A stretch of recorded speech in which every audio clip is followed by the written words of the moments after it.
Hola, bienvenidos a todos a esta charla donde voy a contarles sobre el proyecto de neuroimágenes del programa de inteligencia artificial en salud del Hospital Italiano de Buenos Aires, enfocado en la detección automática de hemorragias intracraneales en tomografías computadas del cerebro sin contraste endovenoso. Primero, me presento. Soy Marco Espósito, soy un estudiante avanzado de la carrera de Bioingeniería en el Instituto Tecnológico de Buenos Aires y desde diciembre del 2022 soy parte del programa de Inteligencia Artificial en Salud del Hospital Italiano de Buenos Aires, trabajando en el desarrollo de herramientas de inteligencia artificial aplicadas a salud y su implementación.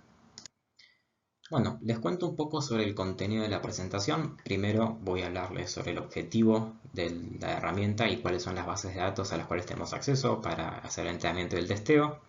Después voy a contarles en detalle sobre el desarrollo de la herramienta, qué procesamiento se hace, cuál es la extracción de características o qué clasificadores se están entrenando. Después les voy a contar un poco cómo hacemos la clasificación de cada imagen y las consideraciones que tenemos respecto a la usabilidad de la herramienta. Y por último, comentarles algunas ideas que tenemos sobre próximas cosas que intentar para mejorar los resultados. Bueno, empiezo a contarles sobre el objetivo y las bases de datos que usamos en este desarrollo. Bueno, ¿de qué se trata el proyecto? El planteo inicial fue el desarrollo de modelos de inteligencia artificial para la detección automática de hallazgos críticos en tomografía computada de cerebro sin contraste endovenoso, como también su evaluación y su validación. Algunos ejemplos de hallazgos críticos son las fracturas óseas, las herniaciones, la hidrocefalia y en particular, que vamos a hablar hoy, las hemorragias intracraneales. El propósito de esta herramienta sería encontrar aquellos estudios que deban ser revisados con prioridad por un médico, ya que los hallazgos críticos deben ser atendidos y tratados con celeridad. La idea de esta herramienta o su potencial no está en la detección de los hallazgos en sí, sino acelerar que estos sean vistos por un profesional. En el 2019 comenzó la competencia RCNA Intracranial Hemorrhage Detection, desafiando a entrenar una herramienta de inteligencia artificial para la detección y clasificación de hemorragias intracraneales agudas. La misma finalizó hace unos años, pero aún es de libre acceso la base de datos que proveyeron, con 21.744 tomografías computadas etiquetadas y 3.528 no etiquetadas. Con más de 700.000 imágenes destinadas al entrenamiento de redes neuronales, varios equipos dentro y fuera de la competencia desarrollaron herramientas que alcanzaron excelentes valores en su precisión y exactitud, y validaron sus resultados en bases de datos privadas, dando fe de la factibilidad de este emprendimiento. En esta tabla les comparto algunas publicaciones de sus resultados en esos sets de datos privados, con sus métricas calculadas ya sea sobre imágenes o sobre pacientes. Para nosotros, esta competencia no solo nos provee una extensa base de datos pública, sino que también da la certeza de que es posible desarrollar una herramienta con las características que deseamos. En la competencia se propuso identificar 5 tipos de hemorragias intracraneales. Viendo solo este ejemplo, algunas de estas pueden resultar similares ante un clasificador, por ejemplo, la hemorragia intraventricular y la hemorragia intraparenquimatosa, mientras que otras pueden presentar un desafío a la hora de detectarlas, particularmente la hemorragia subaracnoidea. El desafío en el día a día es tener que revisar varios estudios de tomografía en una sesión e intentar detectar indicadores de un problema. Esto podría ser una hemorragia fácil de ver, una hemorragia difícil de detectar o cualquier otro indicador de otra patología. Si logramos identificar de forma anticipada qué imágenes tienen alta probabilidad de contener una hemorragia, entonces el especialista puede observar esas imágenes antes que otras y buscar específicamente indicadores de esa hemorragia. Esta base de datos y la patología en general presenta un problema para los algoritmos de inteligencia artificial. Además de la complejidad de detectar los indicadores de hemorragia en la imagen, se suma la dificultad de la prevalencia de las hemorragias. Respecto a la mera presencia de ellas, solo un 14% de los cortes son positivos, es decir, tienen alguna hemorragia. Además, en el gráfico de barra se muestra cómo se distribuyen estos positivos entre los distintos tipos de hemorragia, y se ve que tampoco es equitativo. En particular, diferenciar los distintos tipos de hemorragia podría ser difícil si vemos que la hemorragia epidural tiene tan poca prevalencia comparado con el resto de las hemorragias. Además, estos 750.000 cortes integran 21.744 estudios distintos. Visto de esta forma, y con la consideración de que un paciente tiene una hemorragia cuando al menos un corte es positivo, la proporción de la presencia de hemorragias está más equiparada y podría ser interesante estudiar el problema desde este punto de vista. Antes de pasar a hablar de nuestro desarrollo, menciono que el Hospital Etiano de Buenos Aires también compiló un conjunto de imágenes para la evaluación de esta herramienta. Este conjunto incluye hallazgos que no son hemorragias y podrían actuar como confusores para la red. Además, son estudios volumétricos. Esto se refiere a que los cortes tienen un espesor cercano al milímetro, mientras que la base de la competencia contiene imágenes procesadas tal que el espesor de cada uno es cercano a los 5 milímetros. Esto se podría ver como si cada imagen del conjunto de la competencia tuviera la información comprimida de 5 imágenes en una. Bueno, ahora pasamos a lo que es el desarrollo propiamente de la herramienta. Antes de hablar de cualquier tipo de técnica, en primer lugar, cabe aclarar que para la primera versión de la herramienta se decidió solamente clasificar las imágenes según la presencia de hemorragias intracraneales en ellas, sin intentar determinar el tipo de la hemorragia en cuestión. Se consideró que este solo aspecto del clasificador sería ya de gran utilidad y se prefirió atacar un problema de menor complejidad, que sería de clasificación binaria contra clasificación multiclase, y que además estaría más balanceado por la prevalencia en general de las hemorragias contra la prevalencia de diferentes hemorragias, en particular como se mostró en el gráfico anterior. En segundo lugar, el desarrollo se comenzó utilizando una porción muy reducida de la base de datos pública para poder explorar los posibles parámetros de los entrenamientos. Esto se decidió ya que con los recursos que tenemos y con varios proyectos en desarrollo, el uso completo de la base de datos implicaría entrenamientos con meses de duración antes de poder ver los resultados de un solo experimento. Siempre a la hora de tomar un subconjunto de datos, lo que se procuró fue mantener la proporción entre los casos positivos y los negativos. Con estas consideraciones en cuenta, se hizo un análisis bibliográfico de las publicaciones y de los participantes en la competencia. Y se lograron identificar tres bloques importantes en el desarrollo, que pueden variar en su ejecución. Primero, el preprocesamiento de las imágenes. Segundo, la extracción de características de ellas. Y tercero, el entrenamiento propiamente de un clasificador.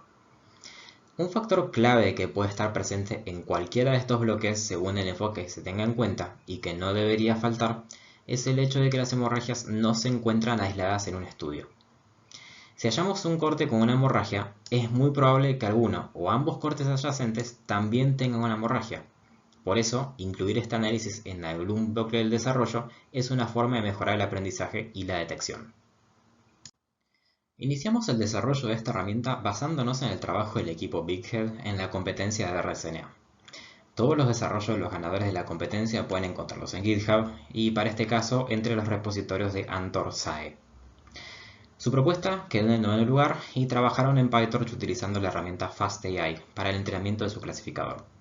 Y se decidió mantener el uso de ambas aplicaciones para incorporarlas a la experiencia de nuestro equipo. Su solución se basó en una interesante y compleja extracción de características de la cual nosotros aprendimos e iniciamos nuestros entrenamientos. Desde entonces hemos incorporado elementos de distintas propuestas con nuestras propias ideas. Varias de las alternativas probadas tuvieron resultados interesantes y varias no. Para darles un pantallazo del desarrollo y de las técnicas probadas, voy a mostrar algunos de los conceptos que hemos probado en cada bloque del desarrollo. Y empezamos por el preprocesamiento. El primer elemento del cual les voy a hablar en este bloque es el recorte y el filtrado de las imágenes. Lo que se hace en esta etapa es reducir la cantidad de píxeles o imágenes que no contienen información relevante para el clasificador. El espacio vacío alrededor del paciente, por ejemplo, o los elementos que se capturan del equipo de adquisición podrían ser ejemplos de esto. Además, hay cortes en la tomografía, particularmente en la parte inferior de la cabeza, que tienen muy baja probabilidad de tener una hemorragia. En base a la proporción y la masa cerebral encontrada en cada imagen, según el valor de intensidad que tienen los píxeles, estas imágenes no se usaron en el entrenamiento y se sacaron de la base de datos a usar. La segunda herramienta de preprocesamiento es el escalado por ventanas de Hounsfield.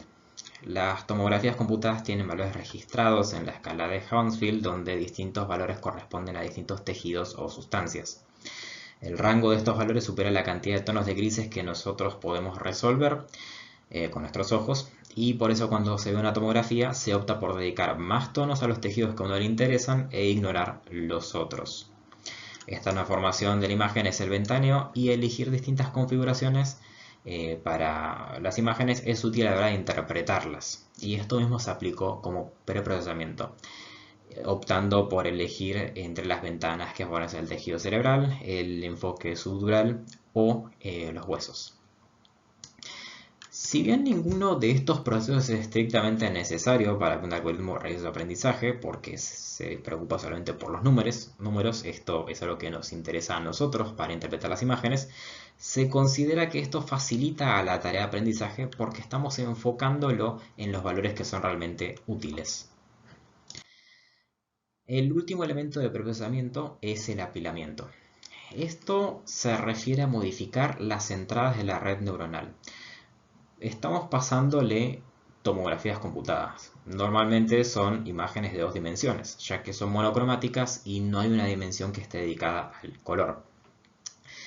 Pero ya que las redes neuronales en imágenes pueden trabajar con imágenes en 3 dimensiones, podemos intentar componer una imagen de 3 dimensiones a partir de lo que tenemos y explotar esa capacidad. Eso lo probamos a hacer de 2 formas. Lo primero es el apilamiento con imágenes adyacentes. Esto consiste en tomar cada imagen del conjunto de datos y concatenarla con la imagen que viene antes y la imagen que viene después a ella en un mismo estudio. La idea de este apilamiento es permitir a la red estudiar a una imagen como una parte de una secuencia de un estudio, considerando que nosotros esperamos que las hemorragias se encuentren en más de una imagen a la vez y que estas van a ser consecutivas. La otra forma de hacer el apilamiento es teniendo en cuenta las ventanas de Hounsfield y componer una imagen que tenga distintas ventanas. La idea es agarrar una imagen y aplicar 3 ventanas distintas que resalten aspectos distintos de la imagen. Las ventanas preferidas para hacer esto son la subdural, la cerebral y la ósea. Las 2 primeras se prefieren porque se consideran que resaltan mejor las características o los aspectos visuales al menos que uno asocia con las hemorragias.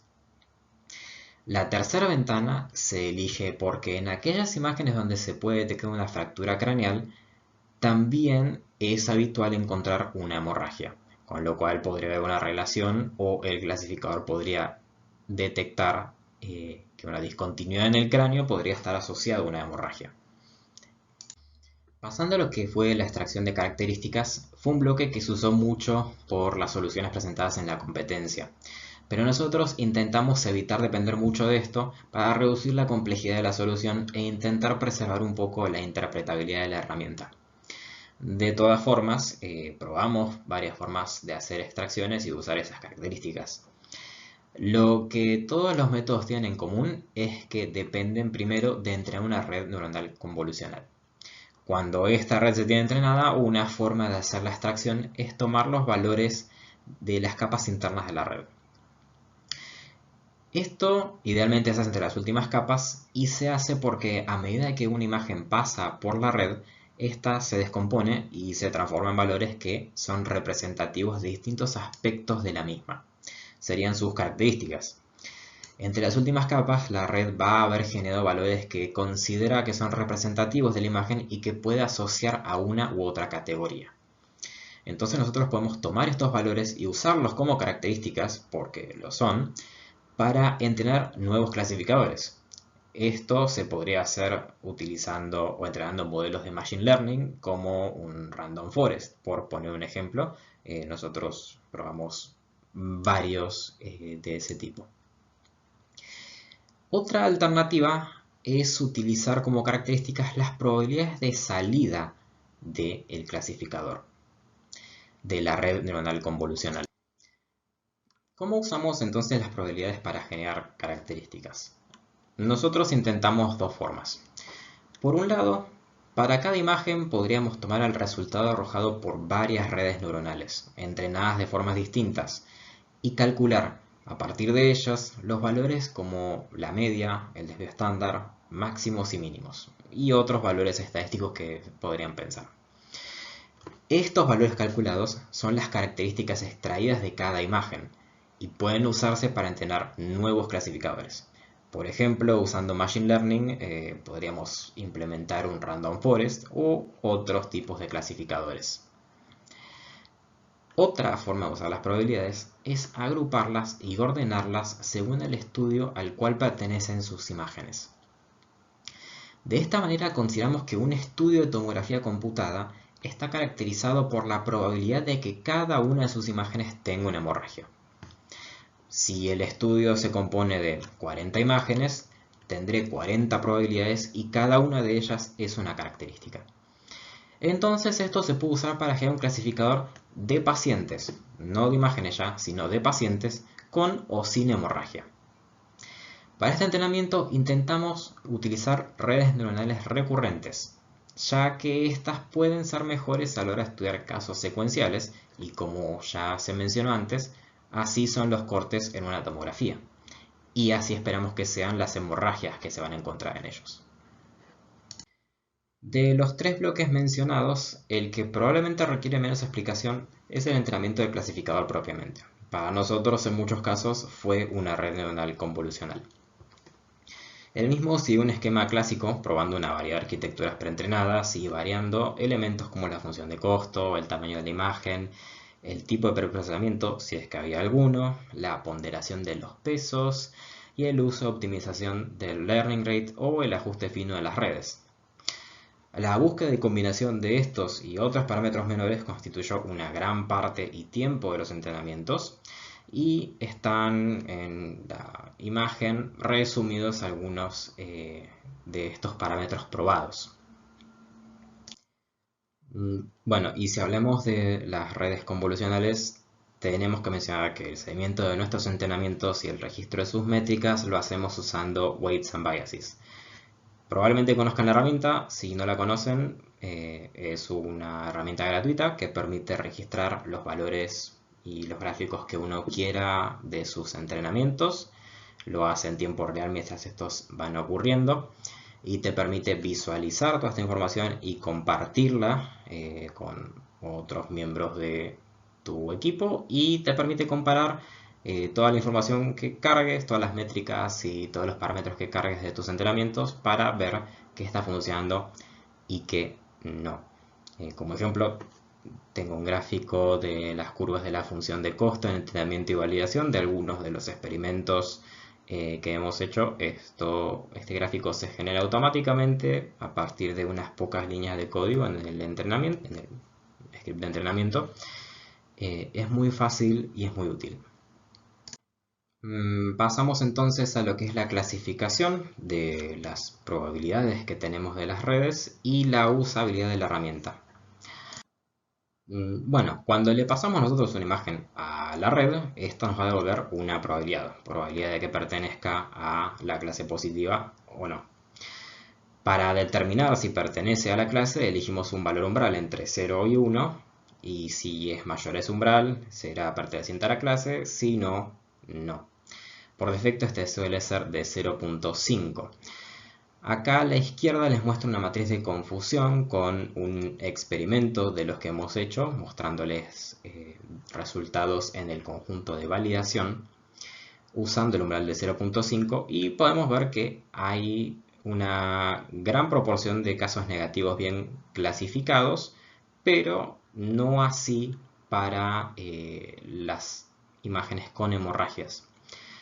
Lo que se suele hacer es elegir un umbral que favorezca o que mejore estos resultados de acuerdo al rango de probabilidades que se ve en el conjunto de datos cuando estos pasan por la red. Nosotros elegimos este umbral utilizando el método del índice de Youden y resulta que tanto en este caso como muchos otros el umbral que se encuentra es bastante bajo.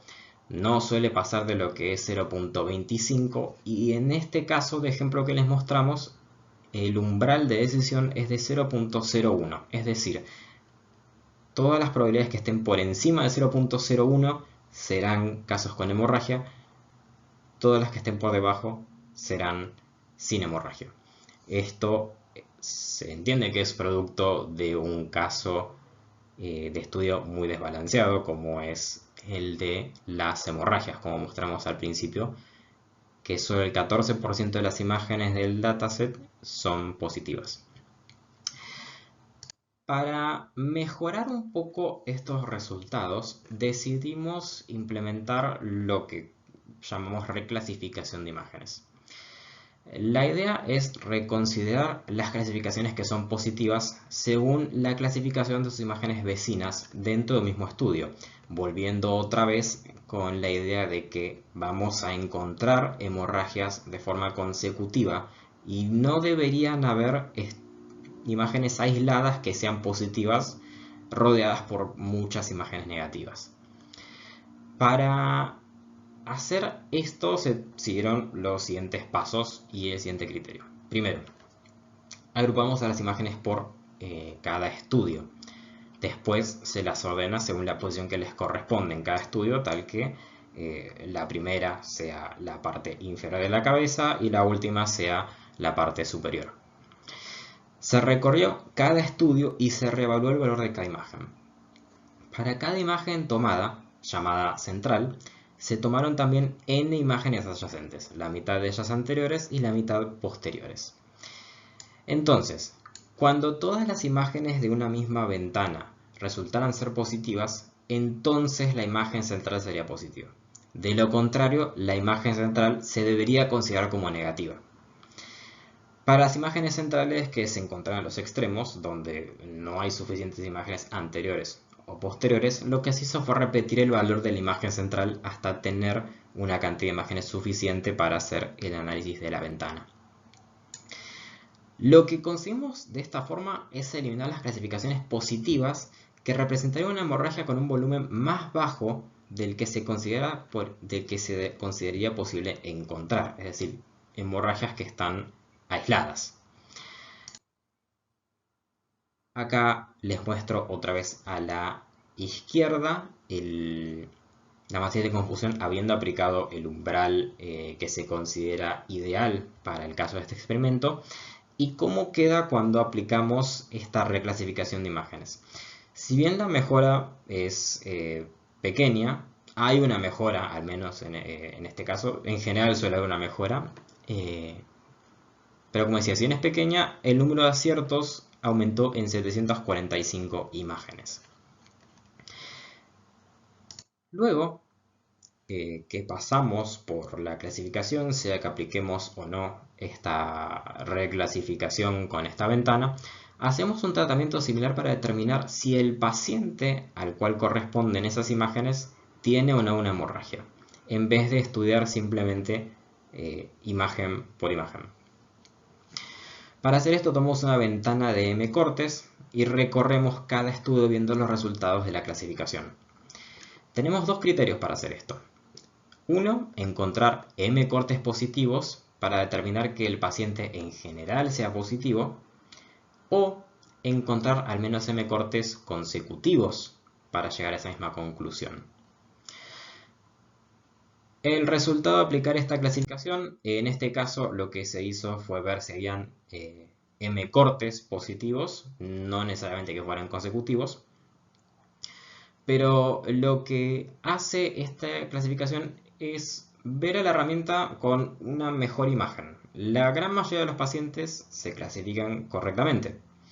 Sin embargo, hay que tener en cuenta que el hecho de que cada falso negativo sea un caso agudo que no está recibiendo la prioridad que necesita, requiere que el clasificador sea excepcional a la hora de detectar estas hemorragias.